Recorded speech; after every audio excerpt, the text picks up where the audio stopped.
Vote హక్కు వినియోగించుకోబోతున్నారు. మొత్తం 46,389 polling కేంద్రాలు అయితే ఏర్పాటు చేశారు. సగం చోట్ల వెబ్కాస్టింగ్ నిర్వహిస్తారు. ఉదయం 7 గంటల నుంచి సాయంత్రం 6 గంటల వరకు పోలింగ్ జరగనుంది. 169 నియోజకవర్గాల్లో ఉదయం 7 గంటల నుంచి సాయంత్రం 6 గంటల వరకు, అరకు, పాడేరు, రంపచోడవరం నియోజకవర్గాల్లో సాయంత్రం 4 గంటల వరకు, పాలకొండ, కురుపాం, సాలూరు నియోజకవర్గాల్లో సాయంత్రం 5 గంటల వరకు పోలింగ్ నిర్వహిస్తుంది ఈసీ. ఇక కాసేపట్లో మాక్ పోలింగ్ కూడా ప్రారంభం కాబోతోంది.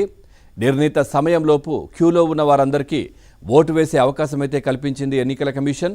ఇక రాష్ట్ర వ్యాప్తంగా చూస్తే కనుక 4,14,01,887 మంది ఓటర్లున్నారు. 2,03,39,851 మంది పురుషులు, 2,10,58,615 మంది మహిళా ఓటర్లు అయితే ఉన్నారు. ఇక థర్డ్ జెండర్ ఓటర్లు చూస్తే కనుక 3,421 మంది, సర్వీస్ ఓటర్లు 68,185 మంది ఓటు హక్కు వినియోగించుకోబోతున్నారు.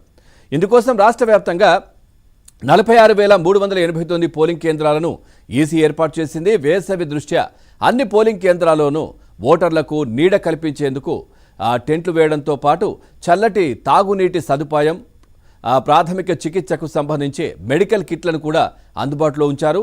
పోలింగ్ కేంద్రాలకు వచ్చే దివ్యాంగులు కావచ్చు, వృద్ధులకు కూడా ప్రత్యేక ఏర్పాటు చేసింది ఈసీ. 46,389 పోలింగ్ కేంద్రాల్లో 1.6 లక్షల ఈవీఎంలను ఈసీ అందుబాటులో ఉంచింది. 3,30,000 మంది సిబ్బంది పోలింగ్ విధులు నిర్వహిస్తారు.